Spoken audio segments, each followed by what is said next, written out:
Hey guys, Big Texan.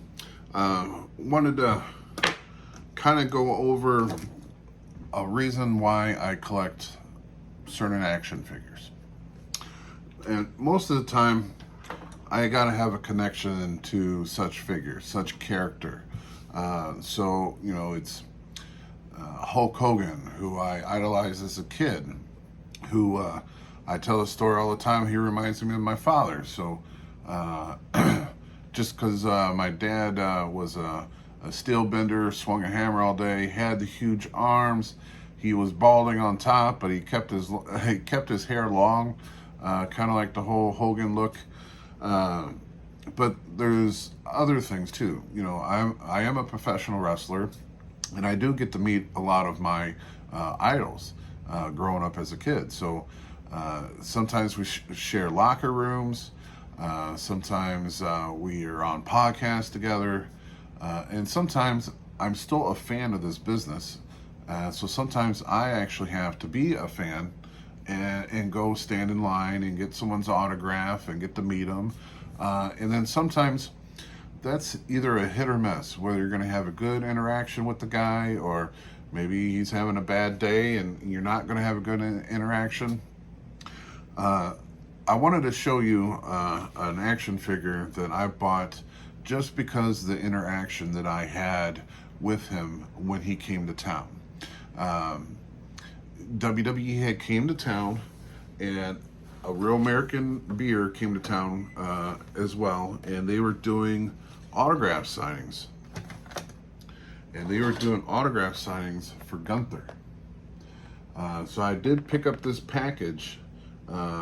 I actually picked it up about a week ago. But I did get to meet Gunther, and I got his autograph on the Real American Beer. Drank the beer. Beer is not too bad. Kept the autograph. But the interaction that I had with Gunther was actually a really cool interaction.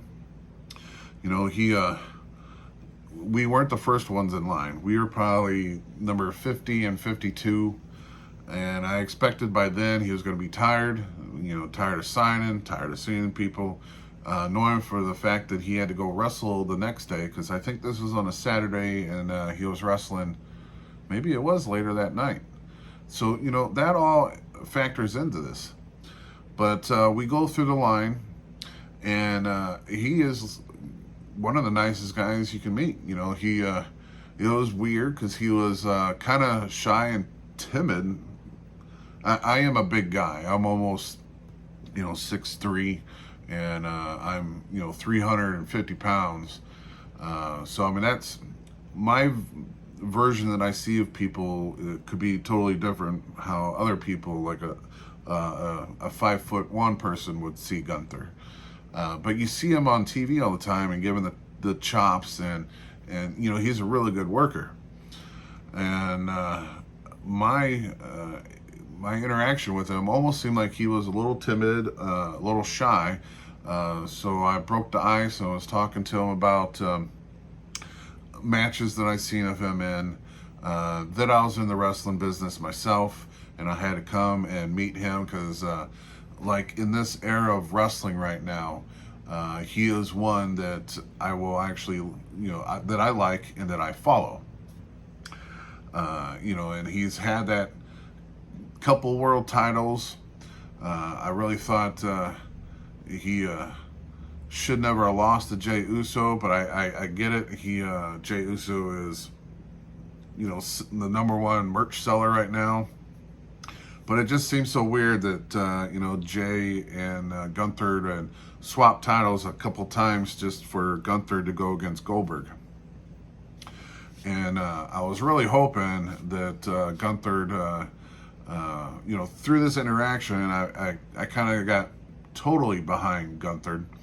And when Goldberg came out for his retirement match and wanted to go against him, I was like, oh, I hope this is going to go the way that I want it to go, and that he beats Goldberg and, retains the title, because sometimes it's great for legends to come out out of retirement, have one more match. On this channel, I unboxed the Kevin Owens and the Stone Cold Steve Austin, the 2-pack that really had that moment of Kevin Owens getting Austin to come back out of retirement.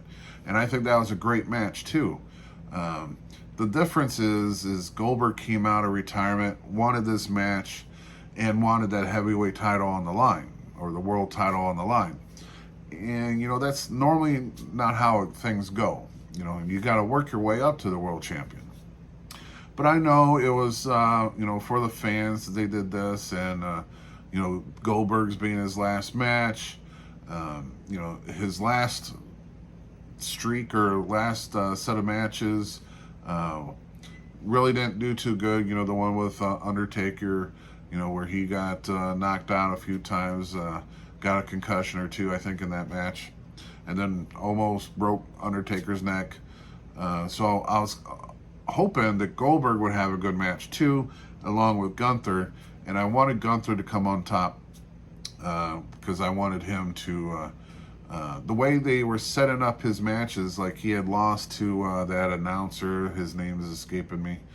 Well, he didn't lose, he won the match, but that match took forever to win, and you know, the guy was just an announcer. You would think that it would just be a squash match. Didn't like the fact that they made him tap out to Jey Uso too when he lost his championship match. But I know I'm just talking and rambling on, but let's get to opening this 2-pack. Now, this is not for the world title, this is for the Intercontinental title, and this is Gunther versus The Miz. Now, I would hate to say, but I gotta be honest, I was not watching WWE at this point in time. Nothing against The Miz, nothing against Gunther at this time, but I wasn't a loyal follower like I had been, you know, growing up,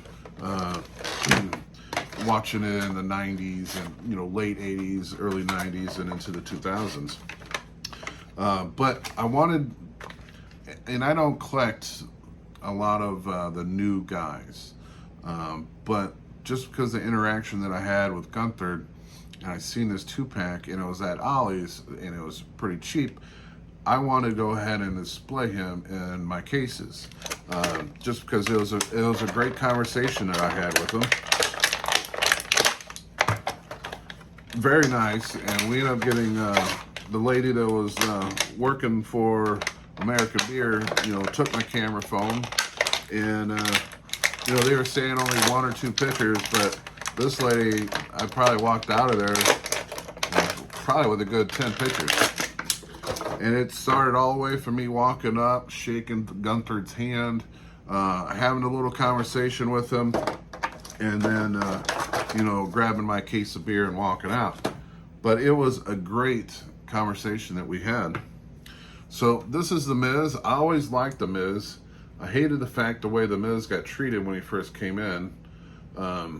I actually have videos of him before he was a WWE star, when he was working the independents. But The Miz is a very cool wrestler. He's probably one of the longest tenure ones in there right now. So not a bad looking figure. The wrist moves, you know, arms, the elbow joints, the head moves. Again, the legs are a little bit stiffer on these on this series, because basically these are the main events. But you know, so no, you know, stomach movement or anything, but does swing at the hips area. Does come with the title, does come with that Intercontinental title. But this right here, and this is probably how I'll have him displayed, with his arms pulled back, how he kind of stands there in the ring before he grabs the mic, because he's actually pretty good on the mic too. But so that's how I'll probably have him standing, of course, with the Intercontinental title. You know, he's had a great run in WWE so far. You know, and they'll tell you too that he's pretty much his whole career he's had a championship belt. So a very cool figure. Now, let's see, it says Ring General on the back. Very nice, but definitely the, you know, displayable. And I'll have him with his arms back behind him, kind of how he poses at the beginning of his matches, and then I'll go ahead and put this title on him as well. So very cool figure, very cool 2-pack. I don't know if I'm going to keep the Miz. I do like him as a wrestler. I think he's pretty exciting, and he's done everything in the world of WWE.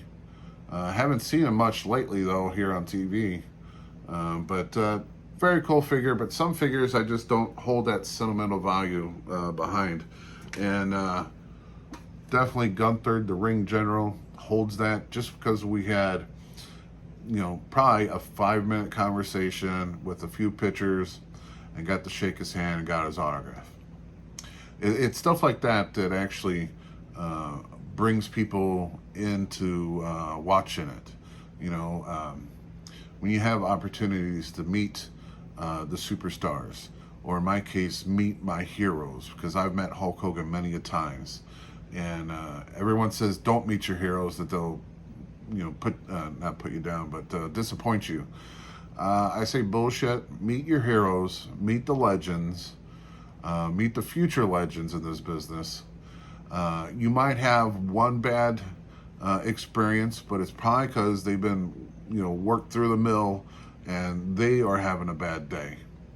But 9 times out of 10, everyone that I've met, actually, I can say I've met so many superstars, so many legends, and really only had one bad experience with a legend.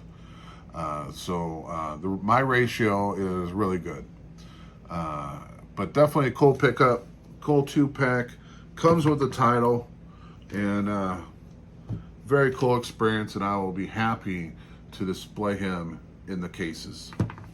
Thank you guys for tuning in. If you like this type of stuff, you know, opening up toy packages, walking through the displays of them, and eventually, like I said, I will show you my cases. I probably need 2 or 3 more cases to display all the figures that I got, though.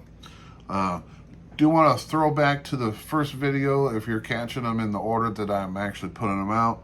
We opened up King Hiss, and he was either King Hiss or he was a mutated foot soldier. I was talking about how the King Hiss one didn't really, I mean, a very cool toy, but they could have done a little bit more with the decal and stuff. And after the video, I went ahead and put the foot soldier stuff on the King Hiss himself. So that figure looks pretty cool now. I think it looks better than without the blue skirt and the shoulder guards. But definitely cool. Love that the hands are the snake heads. Very cool figure. Thank you for tuning in. If you like this, please like and subscribe and leave a comment. I would love to know what toy lines you collect, or what figures brings you back to moments in your lives.